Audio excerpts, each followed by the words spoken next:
તો હોર્મુઝ પર ટ્રમ્પ કેમ અને કેવી રીતે ફસાયા છે તે સમજીશું। 2000થી 3200 જહાજો પ્રભાવિત થયા છે કારણ કે હોર્મુઝ સ્ટ્રેટ ઉપર ઈરાને પોતાના સૈનિકો અને જહાજ તૈનાત કરી દીધા છે। અમેરિકાના મિત્ર દેશો જેમ કે સાઉદી અરબ, ઈરાક, સંયુક્ત અરબ અમીરાત, યુએઈ, કુવૈત, કતર, બહરીન જે દુનિયાભરમાં તેલની નિકાસ કરે છે એ તમામ દેશોના જહાજ અહીંયાથી પસાર નથી થઈ શકતા। અમેરિકાના 12 વિધ્વંસક યુદ્ધ જહાજો તૈનાત છે। ઈરાન પાસે સેંકડો સ્પીડ બોટ છે કે જે સીધી રીતે સમુદ્રી હુમલો કરી શકે છે। ઈરાન પાસે દરિયામાં ઘાતક હુમલાની તાકાત છે।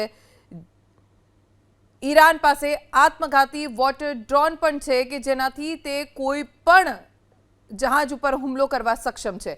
1980-88માં શું થયું હતું? ઈરાન ઇરાકી યુદ્ધમાં અમેરિકાએ નૌસેના ઉતારી। દરિયામાં ઈરાને બારૂદી સુરંગ પાથરી હતી। જ્યારે 1980-88માં યુદ્ધ થયું, અમેરિકા નેવીએ ઓપરેશન અર્નેસ્ટ વિલ ચલાવ્યું હતું। એ સમયે યુએસએસ સેમ્યુઅલ બી રોબર્ટ્સ બારૂદી સુરંગ સાથે અથડાયું અને તેના કારણે યુએસએસ સ્ટાર્ક ઇરાકી હુમલાનો શિકાર બન્યું।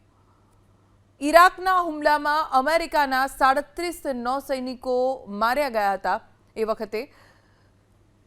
અને હોર્મુઝ એ ખૂબ મહત્વનું છે ન માત્ર ડોનાલ્ડ ટ્રમ્પ માટે પણ સમગ્ર વિશ્વ માટે।